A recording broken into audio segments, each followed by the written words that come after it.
sa buhay po ng ating kapatid si Brother John Ray. Sa kanya pong sa kanyang flight tomorrow, papunta po sa bansang Netherlands, sa pagre-resume po niya ng work niya doon. Amen. Patuloy natin siyang idulog sa ating Diyos, ipanalangin, dakilang Diyos.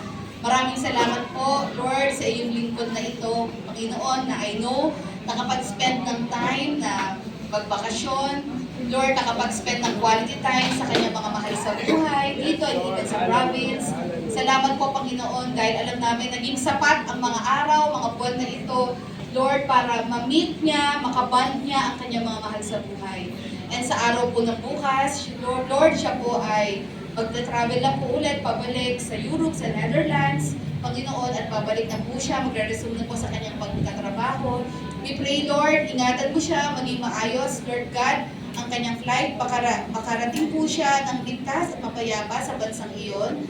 And ikaw po patuloy na mag-ingat, sumama po sa kanya, in Jesus' mighty name. Even we pray sa kanya po ang pagtatrabaho doon. Dalangin namin, Lord, let your favor be upon him, and even the favor of his employer, Panginoon, na Lord, sa pamamagitan niya bilang iyong anak, ay tunay nga po magiging pagpapala siya sa kanyang buong boss, sa kanyang mga katrabaho.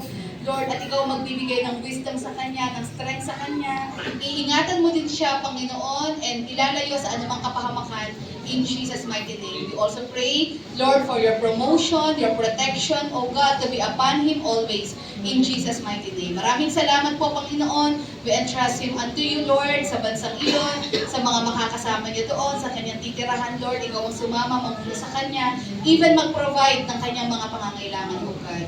Salamat din po sa bawat isa, Lord, na nakiisa sa panalangin ito.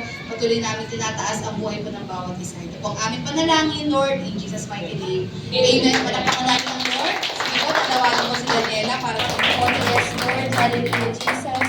Aming Diyos at dakila at kapangyarihan sa lahat, Panginoon. Maraming salamat po sa araw po na ipinagkaloob po sa bawat isa ngayong araw. Panginoon, maraming salamat po na nandito po ang bawat anak niyo na magsamba, Panginoon, at patuloy na lumapit sa inyo, Panginoon. Lord God, maraming salamat po sa buhay mo ng bawat isa, sa mga nakinig, Lord God, at sa Panginoon, sa nagpaawit po na si Ate Angel, Panginoon, nawa, Lord God, patuloy niyo po siyang gamitin, patuloy niyo po siyang protektahan, at patuloy niyo po siyang palapitin sa inyo, Panginoon, na kayo po kanyang makilala sa buhay niya, Panginoon, at hindi po mawalay sa piling mo, Panginoon. Lord God, pinapanalangin ko din po si Ate Ellen po, Panginoon, sa nagbahagi po ng inyong makapangyarihang salita, Lord God. Continue to anoint her lips, Panginoon, na patuloy pa po siyang maging blessing sa bawat isa, Panginoon.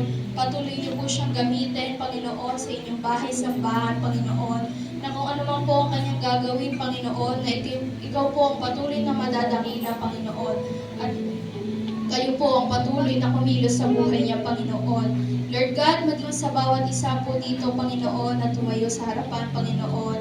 Lord God, sa nag-opening prayer, Panginoon, kay Bea, Panginoon, and Lord God, sa anak na ginagamit niyo po ngayon na nasa harapan, Panginoon, na patuloy pong ikaw ay makilala at patuloy pang magpaspalalim pa sa inyong presensya, Panginoon, Lord God.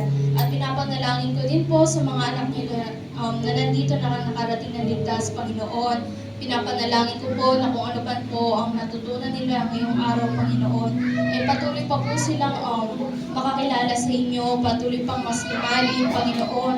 Patuloy po na ang pag-aaral po ng inyong makapangyarihan salita ay hindi lamang po pagdagdag sa kanilang kaalaman, kundi ang pagpapalalim po sa bawat puso po ng bawat isa, at panatiliin pa po ang pag-alab ng puso ng bawat isang mga anak mo na nandito na dumalo ngayong araw, Panginoon. Lord God, kung ano nga man po ang kaligtasan ay pinagkaloob niyo po sa amin ngayong araw, Panginoon, ay patuloy niyo po ito yung pagkaloob. And Lord God, sa nag-prayer po, Panginoon, kay Love, kay Ate Pam at Sina, Panginoon, sa kaligtasan po ng aming bansa, Panginoon, sa church, maging sa gawain niyo po, Panginoon, at maging sa government, Panginoon, sa crisis na mga nangyayari sa bansa, Panginoon. Nawa po, Lord God, madinig niyo po ang bawat panalangin ng puso ng bawat isa ngayong araw, Panginoon.